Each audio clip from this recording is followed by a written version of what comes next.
चाणक्य एक महान ज्ञानी के साथ साथ अच्छे नीतिकार भी थे। उन्होंने अपनी नीतियों में मनुष्य जीवन को सुखकर बनाने के लिए बहुत सी महत्वपूर्ण बातें बताई है। प्रत्येक मनुष्य चाणक्य की इन बातों को ध्यान में रखकर कार्य करना चाहिए। जो भी मनुष्य ऐसा करता है तो वह अपनी जीवन में बड़ी से बड़ी मुश्किल को आसानी से पार कर सकता है। दोस्तों, आप भली भांति जानते हैं कि बहुत से लोग अपने स्वभाव के कारण ही गुलामी करते हैं। आप कभी कभी देख सकते हैं कि आपके कुछ मित्र केवल मित्रता के लिए नहीं बल्कि आपसे स्वार्थ के लिए जुड़ा होता है। जब तक आप उनके स्वार्थ की पूर्ति में समर्थ होते हैं तो वो आपके साथ होते हैं। अगर वो आप पूर्ति के लिए असमर्थ हो जाते हैं तो आपसे पीछा छुड़ाने की कोशिश करते हैं। हम संसार में रहने वाले प्रत्येक मनुष्य का कुछ न कुछ स्वार्थ जरूर होता है और इस बात को ठुकराया नहीं जा सकता है। हाँ, अगर आप किसी व्यक्ति को सचमुच अपने साथ रखना चाहते हैं और उन्हें अपने वश में करना चाहते हैं तो आचार्य चाणक्य द्वारा बताई गई कुछ नीतियों पर गौर करना होगा और उनका सफल प्रयोग करना होगा। आज मैं उनके द्वारा बताई हुई कुछ नीतियों को बताने जा रहा हूँ, जिससे आप बड़ी आसानी से किसी को वश में करके अपना काम निकलवा सकते हैं। फर्स्ट, लालची। दोस्तों, लालची लोगों के बारे में तो आप जानते होंगे। लालची व्यक्ति अपने स्वार्थ की पूर्ति के लिए हर सीमा तक जाने के लिए तैयार होते हैं। लालच कई प्रकार के होते हैं। वस्तुओं की लालच, धन की लालच, किसी को पद की लालच, किसी को प्रतिष्ठा की लालच।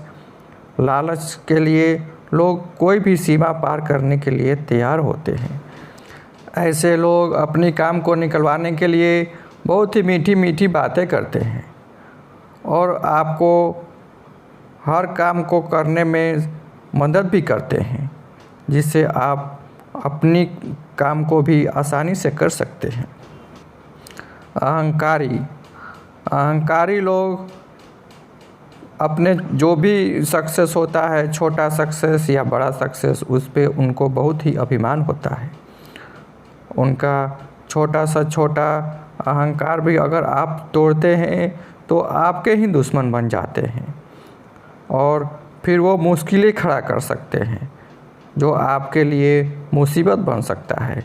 तो अहंकारी लोगों का अभिमान तोड़ने में अपना समय जाया न करें।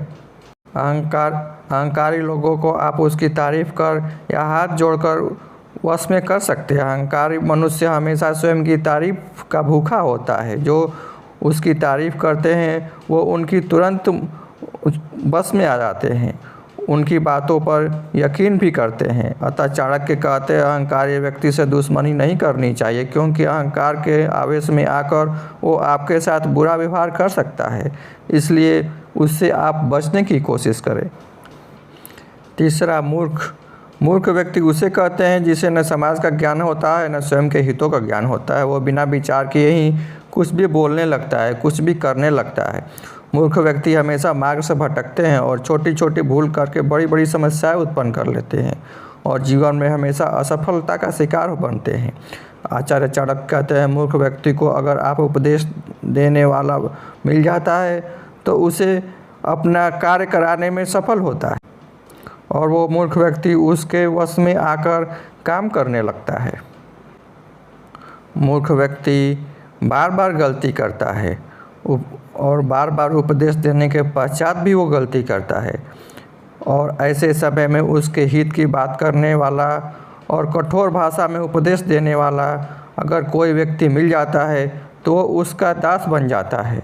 वो उसकी हर बातों को मानता है और उसका बस में हो जाता है।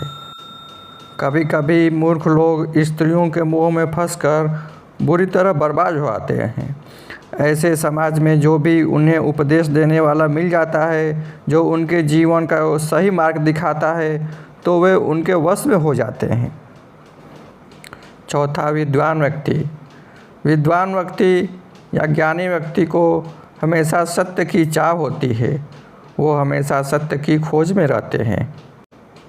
ज्ञानी लोगों को हमेशा सत्य की चाह होती है। वो हमेशा सच्चाई को ही पसंद करते हैं और उसका साथ देते हैं। तो अगर विद्वान लोगों को अपने वश में करना है तो आपको हमेशा सत्य का साथ ही देना होगा और उसके साथ सत्य ही बोलना होगा। ज्ञानी व्यक्ति के साथ अगर हमेशा आप सत्य बोलते हैं तो वो आपके बस में हो जाएगा और आपकी कही हुई हर बात को वो सुनने लगेगा।